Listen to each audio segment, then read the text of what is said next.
This is going to be a gear video because there's been a crazy announcement today in the world of fishing.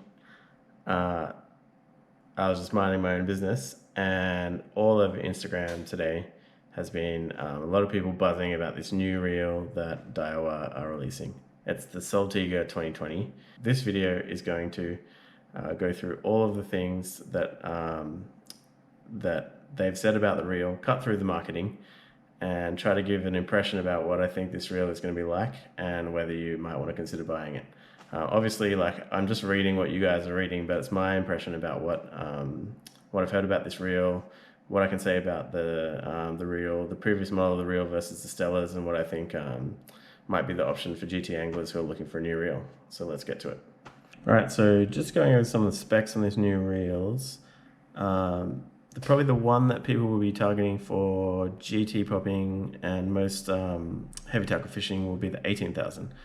This is kind of the size that a lot of people use for GT popping, stick baiting, tuna, that kind of thing. And this reel holds 300 meters of PE8 braid. It's got 30 kilos of drag, and it does come in at like a sort of hefty but still reasonable 850, 880 grams. They have it in two kind of gear ratios. There's one 5.8 and one 4.5. So you have a high gear one if you like to crank in lots of line retrieve when you're bringing the lures in. It's kind of good for popping out like high retrieve, high gear reels for that. And then a low retrieve one for if you're going to do jigging or if you like the low retrieve when you're doing casting. And then if you kind of like lighter reels for your popping, like if you're doing lighter popping, there's still like the 10,000s and 14,000s, and they still have 25 kilos of drag. Even the 8,000 has 25 kilos of drag, and they're coming in sort of more around the 650 grams mark. So definitely light reels, very strong. Probably the one of interest might be the 10,000 for some people who are doing jigging and stuff like that. It holds 300 meters of PE5.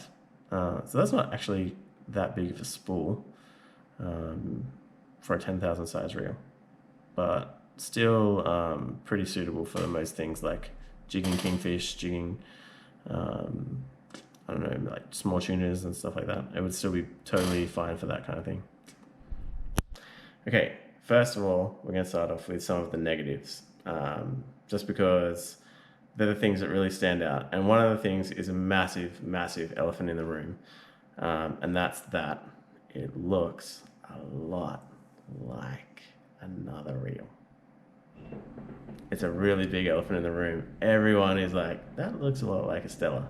So the marketing department has gone, all right, like, we build better reels, but maybe we need to like, I really don't know what they're thinking, because like the Daiwa reels looked all right. I think the Dogfight had like a pretty good charm about it, and the Expedition was fine. Like they looked really different to the Stellar, and now it's kind of coming really close to how this one looks. They've got the same kind of golden gray thing going on, or golden dark gray thing going on, and I mean everyone's first impression is like that looks a lot like a Stellar. Yeah, so I mean that is what it is. Like you might like that or you might not like that. I think it's totally fine, but it's just really weird that they would choose to go that way. I can't believe that they've done that. But yeah, it doesn't affect how the reel works or anything. So whatever. The next thing is that it's still mag sealed. So this is a pretty divisive kind of thing with anglers. Like some people, they love the mag sealing because it keeps the water out. It makes it a reel that's way more waterproof. But if you're like me and you live on a little island where servicing your reel is very hard, or if you're a kind of person who just doesn't want their reel to be out of action for a long time or likes to do things themselves, the mag sealing can be pretty annoying. I thought they might like provide an option where you don't have to have that mag sealing. They've stuck with it. Like, to their credit, they believe in the engineering. So I mean, for me, it's almost a deal breaker, but it's definitely a stumbling block.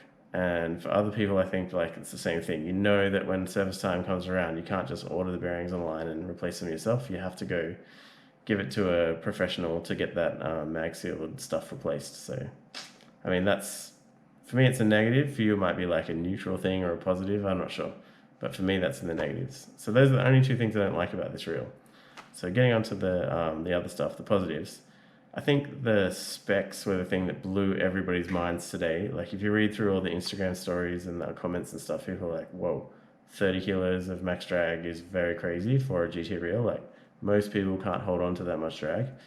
Um, it's if it's real, it's astounding. Like that's a lot of drag, and people who are fishing really big fish are going to be onto this thing pretty quickly. I was, I mean, the Stellas have 20 something kilos, 22 or something. So this is a huge. That's 50% more drag. Like most people couldn't hold on to that much drag. So we're nearing the top range of what you actually would need, even for the biggest fish in the ocean.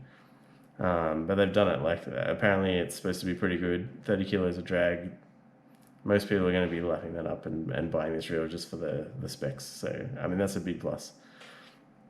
The other thing that might not stand out too much on the marketing pages, but I thought it really caught my eye, was the improvements to the drive gear. Like this is something that if you're using the reel a lot for casting and for you're winding that handle and cranking it, big poppers, big fish, that's something that can kind of like go very quickly in a reel.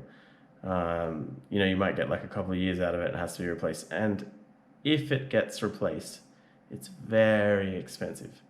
So if they've built something that's more robust, then that's awesome. Like that's a pretty big plus because if you don't have to replace that, it's saving you potentially hundreds of dollars, depending on who does your servicing and whether you can do it yourself.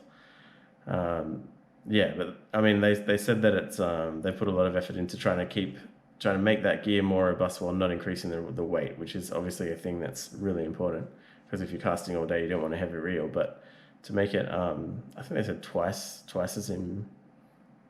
as strong, which seems like a big improvement. That's crazy if that's true.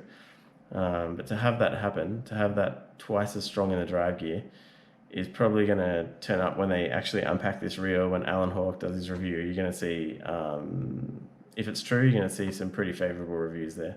Although I know he doesn't like the mag sealing. The other thing is that really stood out to me. This is the third thing, and I think it's actually I would consider it a positive, is that they've changed the numbering. They've changed the numbering on all the models. So before you would sort of buy like a 6500, and it's kind of like towards the top of the Daiwa range. I think the 8000 was the biggest one that they made, and it did not match the Shimano or any other manufacturers at all. So like if your mate has a Daiwa reel and you've got a Shimano, and he's like, "Oh, what should I bring along to the fishing trip?" It's always like almost like speaking another language to the person. You're like, "Bring along something that kind of can hold P6 because we're going to be doing like, light fishing for trevallies on the reef flat or something like that." It doesn't make sense that they wouldn't standardize the numbers, and it looks like they've kind of swallowed their pride here and aligned to the Shimano numbers. Like when I look down the list, it sort of starts at something like 8,000 or something like that and ends up at 20. The biggest one is 20, and that just perfectly matches the Stellas. And I think Akuma has the same numbering system, and some of the other smaller manufacturers follow it as well. So it just makes it so much easier to know what you're buying. When you're buying a new reel, you can compare the two numbers and say, these two reels hold about the same amount of line, can fight the same kind of fish. They're going to output like roughly the same amount of drag capacity. And so now I can compare them and decide which one I want to buy. So I think that's actually a really big positive, and very surprising. Like no one ever mentioned it. It's just in the table of reels. I was like, that's very shocking. How did they come to this decision? I'm really happy they did, but I can't believe they did it. Yeah, and then the last thing, and like that I have to kind of wonder about, is some of the outstanding questions that we've had about the previous Saltiga reels and whether they're still issues. So I think one thing that people kind of comment on when you first pick up one of those Saltiga reels, they're very nice reels, but the first kind of pull of line, the drag can sometimes be a little bit sticky. And it might just be because that reel's not in good condition, but there's definitely a noticeable difference between the Stella and the Saltiga in terms of the drag stickiness.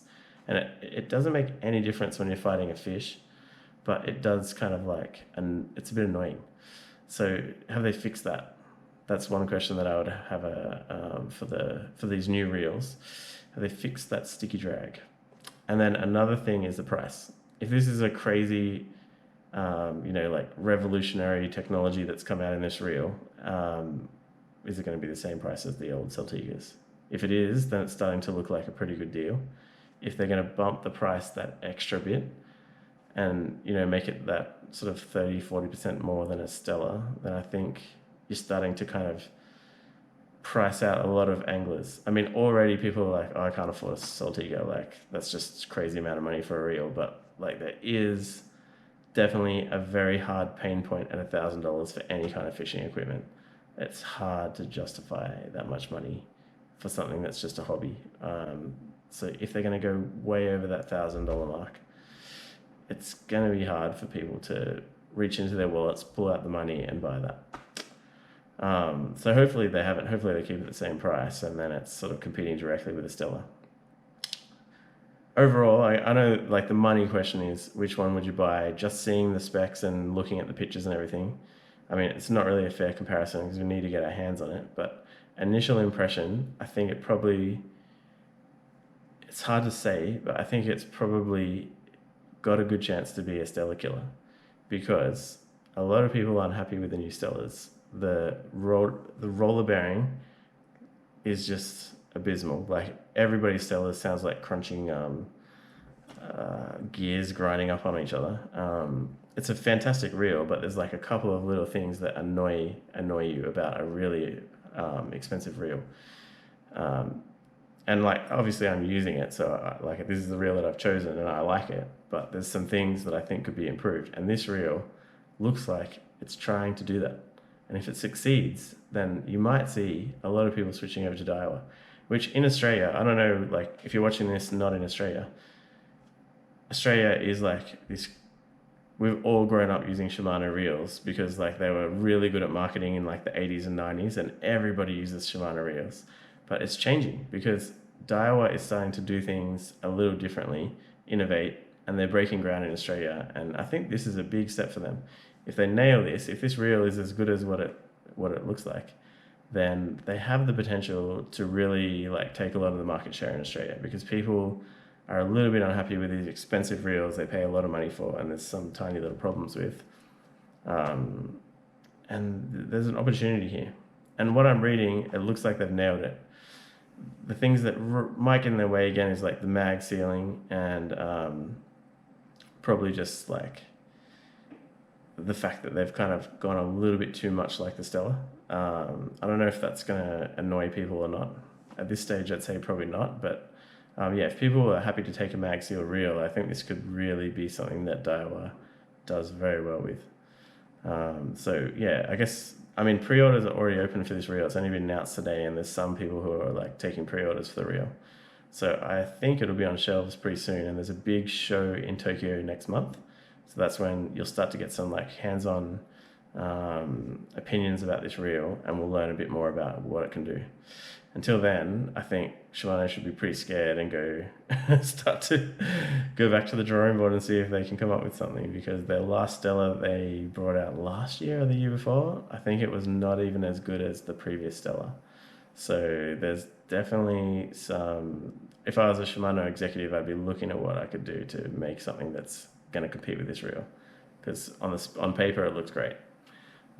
So yeah, let's see what happens. I'll be watching like the rest of you guys are about the reviews coming back from Japan in the next month, and maybe this will be a reel that a lot of people will be picking up for GT fishing, maybe jigging because they have some high speed and low speed versions and all kinds of other really heavy tackle applications. It looks really cool. Okay, so until next time, see you later, and let me know what you think about the reel in the comments. Did you like what you see? Like, would you buy it? Would you consider buying it? If not, why not? That's what I want to know. So let me know in the comments. See ya.